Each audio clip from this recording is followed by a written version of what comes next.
नमस्कार साथियों, मैं advocate Kuldeep Singh Delhi high court में वकालत करता हूं। पुनः आप लोगों के बीच में उपस्थित हुआ हूं इस यूट्यूब चैनल के माध्यम से। और अब हम डिस्कस करेंगे आर्टिकल 20 जो कि part 3 of the Indian constitution, जो फंडामेंटल राइट्स है उसका पार्ट है, जो आर्टिकल अनुच्छेद 20। अब हम उसको डिस्कस करेंगे क्योंकि हमने पिछली वीडियो में आर्टिकल 19 को डिस्कस किया। आर्टिकल 19(1) क्लाज और उसकी कुछ रेस्ट्रिक्शन हमने उसमें डिस्कस की थी। अब हम करेंगे आर्टिकल 20। 20 क्या कहता है, अनुच्छेद 20 क्या कहता है। भारतीय संविधान का अनुच्छेद 20 बहुत ही इंपॉर्टेंट है साथियों, बहुत ही इंपॉर्टेंट। सरल भाषा में आप लोगों को समझाऊंगा कि अनुच्छेद 20 क्या कहता है, बहुत ही इंपॉर्टेंट है। आपने तमाम जितने भी आर्टिकल अनुच्छेद थे उसमें देखा कि नागरिकों को और गैर नागरिकों को, आर्टिकल 14 जो गैर नागरिक को भी अधिकार देता है, एक आर्टिकल 21 है जो आगे हम डिस्कस करेंगे, वो भी सिटीजन और नॉन सिटीजन दोनों को राइट्स देता है। और ये आर्टिकल 20 ये बहुत ही खास है क्योंकि ये खास इसलिए है क्योंकि ये जो क्रिमिनल ऑफेंस जिन्होंने किया है उनके लिए है। तो अभी हम इसकी हेडिंग पढ़ते हैं। हेडिंग क्या कहता है कि protection in respect of conviction of offence. 20 क्या कहता है, प्रोटेक्शन। प्रोटेक्शन का मतलब सुरक्षा, in respect of conviction, conviction for offence. Conviction का मतलब सजा, ऑफेंस का मतलब अपराध।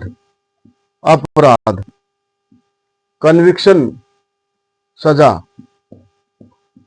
सजा और अपराध। अपराध की जो सजा दी जाती है उनके रिगार्डिंग में ये article 20 protection in respect of conviction for offence, यानी कि जो अपराध सजा, अपराध के लिए जो सजा दी जाती है, कन्विक्शन दी जाती है, उनके लिए दिया गया है 20। इसको मैं पढ़ देता हूं। No person shall be convicted of any offense except for the violation of the law in force। इसमें शब्द आया है किसी भी व्यक्ति को बिना उसके वायलेशन ऑफ लॉ के, जब तक वो कानून का उल्लंघन नहीं करता है तब तक उसको कन्विक्शन नहीं की जाएगी, तब तक उसको सजा नहीं दी जाएगी। कौन सा ऑफेंस, लॉ इन फोर्स, ये शब्द है, लॉ इन फोर्स। फोर्स यानी कि वो कानून, उस कानून के लिए, जिस कानून का वो उल्लंघन कर रहा है वो उस समय इन फोर्स में होना चाहिए। मान लो आज की तारीख, आज अगर कोई ए पर्सन कोई अपराध करता है या फिर कोई एक्ट करता है, कोई भी ऐसा कोई एक्ट करता है, वो आज की डेट के अंदर वो अपराध की श्रेणी में आना चाहिए, यानी कि ऑफेंस होना चाहिए। ऑफेंस होना चाहिए किसी भी एक्ट के द्वारा। अदरवाइज अगर वो आज की डेट में अगर ऑफेंस नहीं है तो उसको पुनिशमेंट नहीं दी जाएगी, वो उसको कन्विक्शन नहीं किया जाएगा। लॉ इन फोर्स यानी कि वो कानून इन फोर्स में होना चाहिए।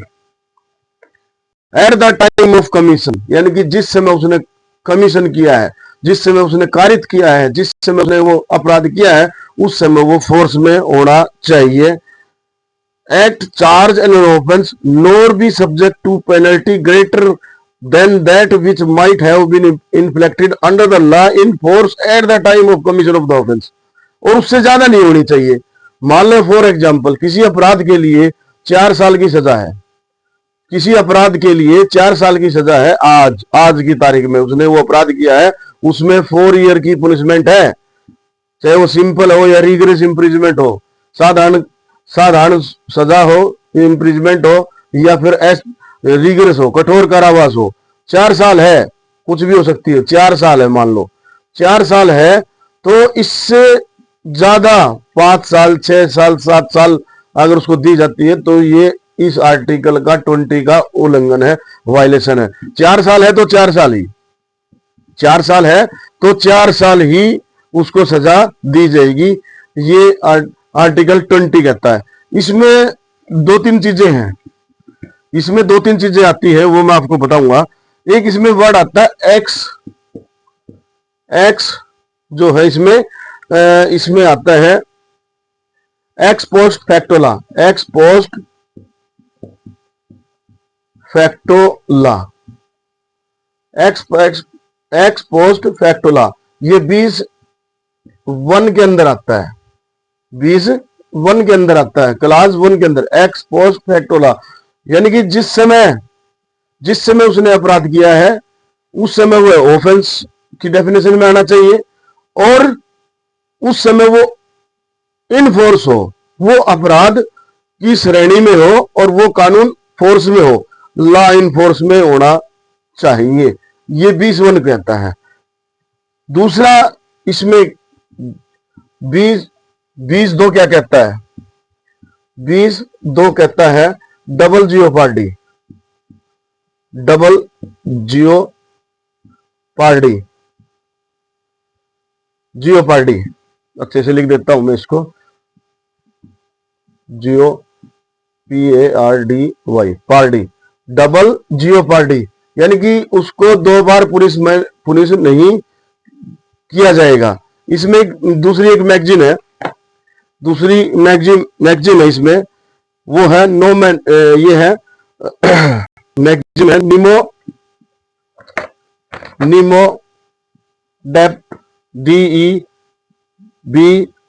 डेप, विस VIS विस, विक्सारी VEXARI।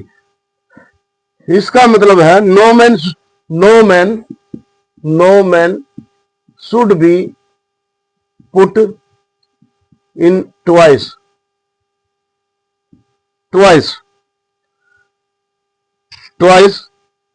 For the same offence. किसी भी व्यक्ति को 2 बार उसको सजा नहीं दी जाएगी, एक बार उसको सजा दे दी तो उसको दोबारा उसको पुनिशमेंट नहीं दी जाएगी। ये डबल जियोपार्डी 20(2) में, 20(1) में एक्स पोस्ट फैक्टोला, यानी कि जिस समय उसने अपराध किया है उस समय वो अपराध की श्रेणी के अंदर उसका एक्ट है, वो उस अपराध की श्रेणी में आना चाहिए। और अगर 4 ईयर की पुनिशमेंट है तो 4 ईयर की ही उसको पुनिशमेंट होनी चाहिए। और 20(2) कहता है डबल जियोपार्डी, यानी कि 2 बार उसको पुनिशमेंट नहीं दी जाएगी। ये 20(2) यानी कि 20(1) और 20(2). अब इसका 20(3) क्या कहता है? बहुत ही इंपॉर्टेंट है 20(3) क्या कहता है? 20(3) ये कहता है कि कोई भी अपराधी है कि वो अपने खिलाफ विटनेस नहीं हो सकता, अपने खिलाफ विटनेस नहीं हो सकता, यानी कि सेल्फ इनक्रिमिनेटरी,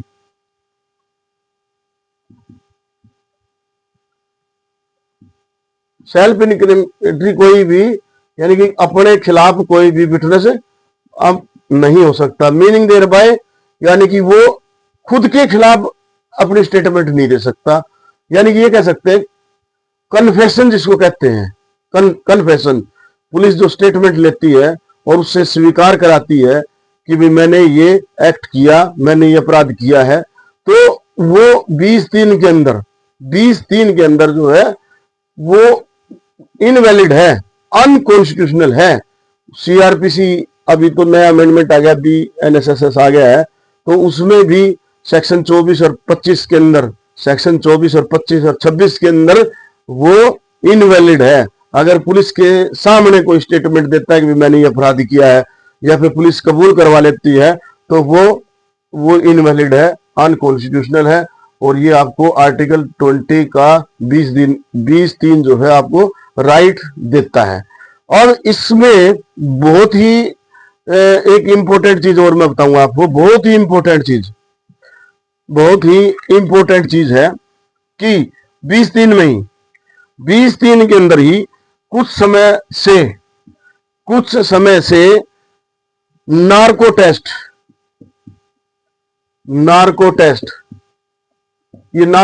आया है। नार्को टेस्ट पॉलीग्राफ टेस्ट आया है। ब्रेन मैपिंग टेस्ट आया है, या फिर लाइव डिटेक्शन टेस्ट। ये जो टेस्ट आते हैं, जैसे सिंपल भाषा में झूठ पकड़ने वाली मशीन, या फिर ब्रेन मैपिंग, या फिर पॉलीग्राफिंग टेस्ट, नार्को टेस्ट, ये जो टेस्ट है, ये जो आजकल जो नया ट्रेंड आया है, तो वो क्या है, ये 20-3 के अंदर अनकॉन्स्टिट्यूशनल है। किसी भी अपराधी का, किसी भी अक्यूज्ड का नार्को टेस्ट नहीं किया जाएगा, पॉलीग्राफ टेस्ट नहीं किया जाएगा, और ब्रेन मैपिंग टेस्ट नहीं किया जाएगा, और लाइव डिटेक्शन टेस्ट भी नहीं किया जाएगा, क्योंकि ये आर्टिकल 20-3 में उसके फंडामेंटल राइट्स का उल्लंघन है। बशर्ते इसमें कोई अक्यूज्ड अपनी कंसेंट देता है। अगर कंसेंट देता है तो हो सकता है ये बिना अक्यूज्ड के, बिना उस व्यक्ति की कंसेंट के बगैर ये टेस्ट नहीं होंगे। ये अनकॉन्स्टिट्यूशनल है। अगर वो खुद अपनी कंसेंट देता है, खुद अपनी सहमति देता है, तो ये टेस्ट हो सकते हैं। ये चारों चीजें हैं, ये narco test, polygraph test, brain mapping, live detection test, ये बहुत फेमस केस रहा है। वो केस की डिटेल में आपको बताता हूं। वो ये केस था सेल्वी, ये नोट करने की बात है,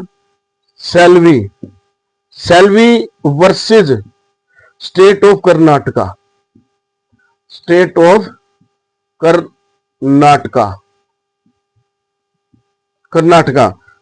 ये आया था AIR, इसका जो नंबर है AIR 2010, सुप्रीम कोर्ट 1974 में, Selvi versus state of Karnataka. इस केस में ये इसको अनकॉन्स्टिट्यूशनल माना कि भाई नार्को टेस्ट, ब्रेन मैपिंग और लाइव डिटेक्शन टेस्ट किसी भी अक्यूज का बिना उसकी सहमति से नहीं लिया जाएगा। अगर लिया जाता है तो वो असंवैधानिक है, वो फंडामेंटल राइट्स आर्टिकल 20 का 20(3) के तहत वो इनवैलिड है, अनकॉन्स्टिट्यूशनल है। लेकिन इसमें कोर्ट ने कुछ गाइडलाइन दी। वो गाइडलाइन क्या दी कि सबसे बड़ी गाइडलाइन ये दी, जो लाइव डिटेक्शन टेस्ट है should be administration except on the basis of consent. यानी कि सीधी सी बात है भाई, लाइव डिटेक्टर होता है, ये डिटेक्टर जो होगा वो कंसेंट से होगा, बिना उसकी कंसेंट से नहीं होगा। दूसरा, वो should be given access to lawyer, उसको दूसरा नंबर कि लायर, उसको वकील मुहैया कराना पड़ेगा, उसके काउंसिल, उसको एडवोकेट वहां पर उसकी मौजूदगी होनी चाहिए। अगर उसने कंसेंट दे दी है और उसका लाइव डिटेक्शन टेस्ट हो रहा है या फिर ब्रेन मैपिंग हो रही है, उसने अपनी कंसेंट देनी, तो उसका जो लायर है, उसका वकील है, वहां पर उसको मौजूद होना चाहिए। ये सुप्रीम कोर्ट ने इस केस में Selvi versus state of Karnataka AIR all India report 2010 supreme court 1974 में गाइडलाइन में ये दूसरा बिंदु दिया। अब तीसरा बिंदु ये था कि ये कंसेंट जो देगा, कोई भी व्यक्ति जिसका लाइव डिटेक्शन टेस्ट या पॉलीग्राफ टेस्ट या होगा, नार्को टेस्ट होगा, वो उसकी जो वो कंसेंट दे रहा है, तो consent should be recorded by the magistrate. जो कंसेंट होगी वो मजिस्ट्रेट के द्वारा रिकॉर्ड होगी। जैसे किसी भी 164 के बयान होते हैं, 164 की जो स्टेटमेंट होती है मजिस्ट्रेट के सामने, तो वो रिकॉर्ड होती है, उसकी स्टेटमेंट रिकॉर्ड की। उसी प्रकार से ये कंसेंट भी मजिस्ट्रेट, जो भी नियरेस्ट मजिस्ट्रेट होगा, इलाका मजिस्ट्रेट होगा, वो मजिस्ट्रेट उसकी कंसेंट को रिकॉर्ड करेगा। और जो चौथी चीज थी इसमें, चौथी ये चीज थी, चौथी सेम चीज है कि भी मजिस्ट्रेट के सामने जब उसकी कंसेंट रिकॉर्ड हो रही है तो वहां पर भी उसका जो है लॉयर यानी कि एडवोकेट्स मौजूद होना चाहिए। पांचवी जो चीज इसमें आई कि at the hearing of the person in question should also be told the clear term and condition, और if made shall not be confidential statement to be magistrate but it will be the statement to be the police, यानी कि जो उसको term and condition भी बतानी होगी। पांचवें number है जो उसकी टर्म एंड कंडीशन। भाई आप लाइव डिटेक्शन टेस्ट दे रहे हो तो उसके जो प्रोस और कॉन्स, उसके लाभ और हानि भी बतानी होगी। ये पांचवें नंबर पे है। छठे नंबर पे ये बात आई है कि magistrate shall consider all factor related to detention including the length of detention and the nature of interrogation. जो छठे नंबर पे ये कहा कि मजिस्ट्रेट वो सारी चीजों को कंसीडर करेगा कि भाई उसको कस्टडी में कितने दिन रखा पुलिस ने, और उसको इंटरोगेशन जो किया, उसको उससे इंटरोगेशन का मतलब होता है उससे पूछताछ जो की है तो वो कितने समय में की है, कितने समय से वो कस्टडी में रहा है, तो वो सारी चीजें मजिस्ट्रेट कंसीडर करेगा और वो नोट डाउन भी करेगा। तो और इससे जो इसमें सेवन जो नंबर है, सेवन जो बिंदु जो सुप्रीम कोर्ट ने कहा, डिसाइड किया कि ये जो लाइव डिटेक्शन टेस्ट वगैरह होगा ये इंडिपेंडेंट एजेंसी करेगी, ना कि पुलिस करेगी। कोई भी इंडिपेंडेंट एजेंसी है, जैसे हॉस्पिटल करेगा या फिर और कोई इंडिपेंडेंट एजेंसी है वो करेगी, ना कि पुलिस करेगी। तो ये सेवंथ बिंदु था। आठवां जो बिंदु था कि उसका आठवां ये बिंदु था कि किसी का भी live detection test, narco test, brain mapping test अगर किया जा रहा है वो भी उसकी कंसेंट से, कंसेंट मटेरियल है यहाँ इस केस में कहा कंसेंट, विदाउट कंसेंट किया गया तो ये अनकॉन्स्टिट्यूशनल है और ये इसके फंडामेंटल राइट्स का उल्लंघन है। अगर वो अपनी कंसेंट देता है तो कंसेंट देने के बाद ये गाइडलाइन दी कि 8वीं गाइडलाइन ये दी कि भाई उसका मेडिकल पूर्णतः उसका टेस्ट होने से पहले उसका कंप्लीटली मेडिकली फिट होना चाहिए, उसका मेडिकल होना चाहिए। तो ये guideline Selvi versus state of Karnataka ये 2010 ये गाइडलाइन सुप्रीम कोर्ट ने दी। आर्टिकल 20 इसमें 3 क्लॉज है प्रोटेक्शन, ये in respect of the conviction of the offence, उसमें हमने आर्टिकल इसमें क्लास 1, 2 और 3 ये हमने इसको चर्चा किया। और ये सबसे बड़ा इंपॉर्टेंट है, ये आपको ध्यान में रखने की बात है कि किसी का भी लाइव डिटेक्शन टेस्ट या नार्को टेस्ट या ब्रेन मैपिंग टेस्ट वगैरह नहीं हो सकता, उसके फंडामेंटल राइट्स का उल्लंघन है, लेकिन कंसेंट से होगा। कंसेंट के लिए ये गाइडलाइन सुप्रीम कोर्ट ने दी है। तो इसके बाद हम आर्टिकल 21 पढ़ेंगे। आर्टिकल 21 बहुत ही वैसे तो छोटा है, बेयर प्रोविजन बहुत छोटा है, लेकिन उसकी जो व्याख्या, उसके जो केस लॉ, उसके जजमेंट बहुत ज्यादा है। तो उसको हम डिटेल में नेक्स्ट वीडियो में देखेंगे। अगर ये चीजें आपको पसंद आई है और ये जानकारी आपको अच्छी लग रही है तो इस चैनल को आप सब्सक्राइब करिए ताकि आपको नेक्स्ट जो वीडियो है उसकी अपडेट मिलती रहे। और इसको लाइक करिए और इसको आगे भी शेयर करिए अपने मित्रों को, या फिर कोई भी आपका नियर एंड डियर कंपटीशन की जो तैयारी कर रहा है वो। और खास तौर से तो हमारा मकसद ये है कि इंडियन कॉन्स्टिट्यूशन के बारे में एक प्रत्येक नागरिक को और एक आम नागरिक को, एक साधारण नागरिक को इसकी जानकारी हो। थैंक यू, धन्यवाद।